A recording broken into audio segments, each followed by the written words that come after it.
Hey, I thought it'd be fun to do a quick video to catalog some of the guitars we had, mainly for insurance purposes, but instead of doing like the stock, just walking around with a video camera, kind of showing which guitars are out there, thought it'd be more fun to play them and talk a little bit about them. So I guess I'll start off with a mandolin. Now, I'm not a mandolin player, but there's a cool story behind this one. My grandpa's neighbor was Billy Grammer. And this was actually played on the Grand Ole Opry, and it's a Silvertone mandolin, probably from the late 40s, early 50s, and it's actually had its neck broken at one point, and some cool tiger striping in the back and the binding.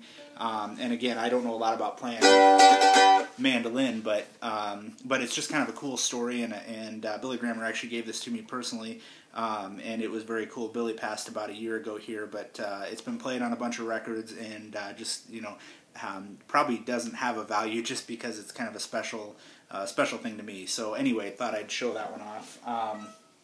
And then I think the next one that I'll show you here is a acoustic, and I don't spend a lot of time playing acoustic, but it is fun to have them kind of laying around. And this is probably the main house acoustic. It's actually got a broken string right now, but this is just a standard DG7. This is a 92, and it's one of those that just kind of sits around the house and gets a lot of wear. It's just set up nice, and it feels really good.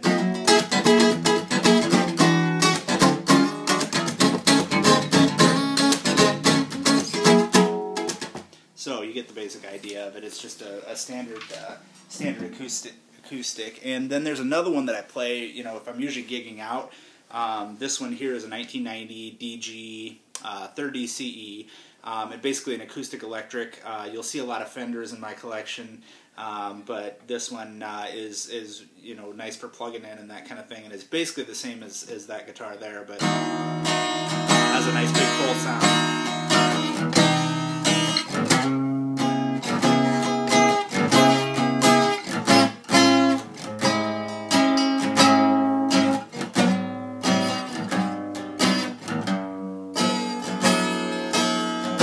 I just like the big full sound of it, and it's a lot of fun to play. The next one I have is more of kind of a joke guitar. This one I did not spend a bunch of money for, but it's a teleacoustic, they call it.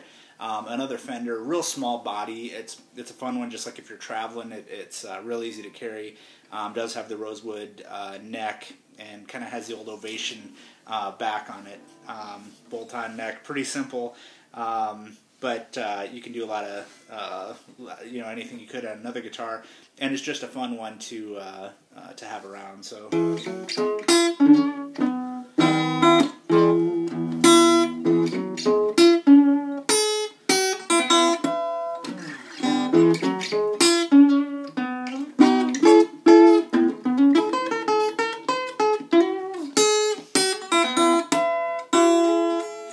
So, pretty basic guitar, but a fun one nonetheless.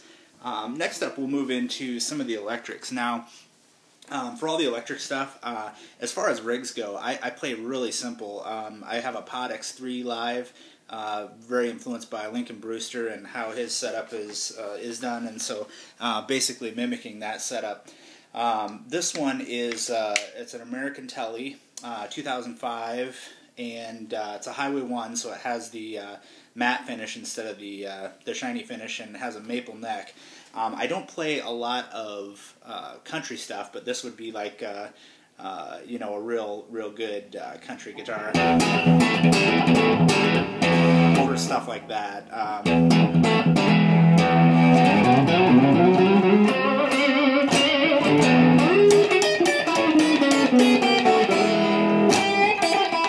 So, missing a B string, a common theme on my guitars, I guess, is it's time to change out some strings here, but at $1 a pop, I just can't afford to do that all the time, and I'm lazy. So, next up, I'll show you a fun one that I've got, and this is the only Les Paul that you'll see in the collection, but this is a plus top. It's kind of hard to see the finish here, but just a better quality top, and then it's got the binding around the neck as well, trapezoid, mother of pearl inlays, and I don't know anything about the pickups. They're just whatever came stock and factory with it. But probably two bigger influences for me have been Stevie Ray Vaughan on the blues side of things, and then Zakk Wylde on the other side. So I don't profess to be Zakk Wylde, but it's fun to kind of play stuff in the style of him. So.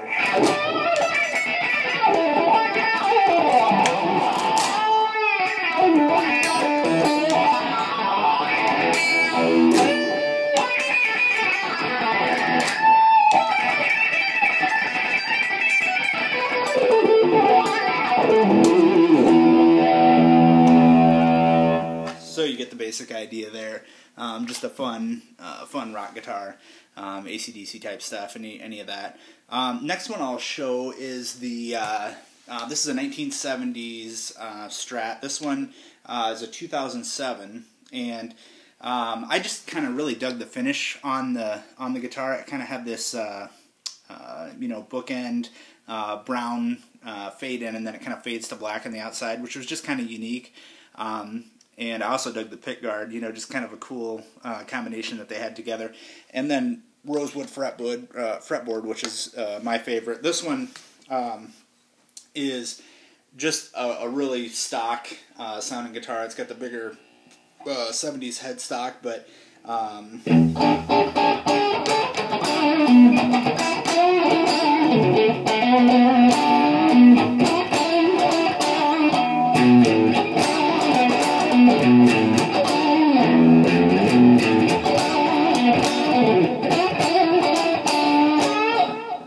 so you get the basic idea there, and that's a fun, just stock guitar. It was my backup guitar on stage for a lot of years. The pickups weren't quite as hot as what I'm normally used to playing, but I really liked, just the different headstock and the look of the guitar. So put up with a little bit quieter pickups, just to have that one as the backup. This one I'd probably call my number one. If you've ever seen a show or seen us play live, this has been kind of the main guitar that I've played, and it's I just love the starburst on it. Again, that same pick guard, rosewood fretboard. It's got kind of a cool tiger's eye or tiger striping back on it. The old vintage tuners and that kind of thing. This is a Japanese Strat, actually, and I think this. I don't know the exact year on it, but I do like the hotter pickups, and I've done a couple custom mods to this one, and I'll show you those. The cool thing is, the pickups are super hot, so it's really pretty forgiving if you're shredding on something.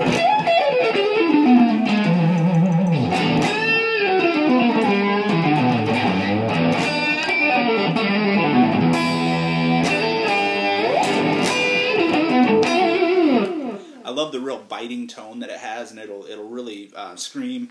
One of the thing that I did a couple tone mods that are done here, and it's kind of the Eric Johnson, Lincoln Brewster. I think Jeff Beck does it too. The volume knob is actually you can roll off of it, and then there's a cap and a resistor on it, which keeps it nice and full. And then the other thing is the lower tone knob is actually able to control the bridge pickup, which normally you can't do, and it just takes some of the harshness off of it. A lot of guys don't play the bridge pickup on a Strat because it just sounds too shrill and twangy. But you can actually roll that back a little bit and take off a little bit of the edge. That's a lot of the edge. And then the other thing that I really like about this one is you can go from playing those real heavy,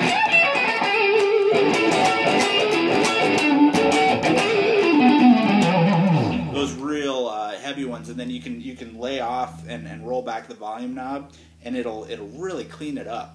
So you don't change the settings or anything on your pedals or amps, but you can play really clean stuff.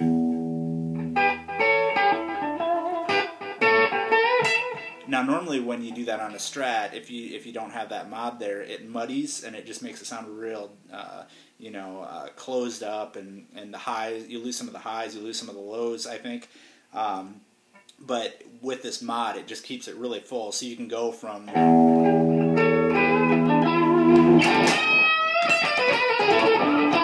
I I didn't change anything on the amp or pedals or anything, but it's all coming from the guitar. So I really dig that mod, and it's the one mod that I haven't done to my newest guitar, which is the last one I'll show you here, which is a 2012 Eric Clapton Strat, and this is a Eric Clapton signature. It's got bird's eye, if you can see that, bird's eye, maple neck, smaller frets, the Eric Clapton signature there, custom shop logo on the back, and then you know, the pickups are pretty much stock. They're a little bit overwound per my request, and then also it's got this TBX in it, and the TBX is pretty cool because it basically just adds a bunch of sustain. So you'd go from a normal Strat sound that would sound like this, you know, and then if you add this TBX in, you can go.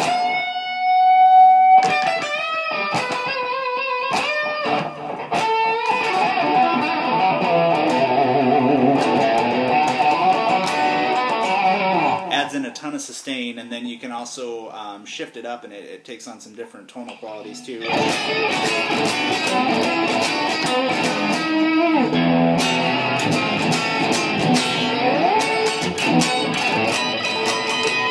It's got 22 frets, which most Strats have 21, and so it's just a cool all-around, a lot of tonal qualities. I've been trying this one a lot.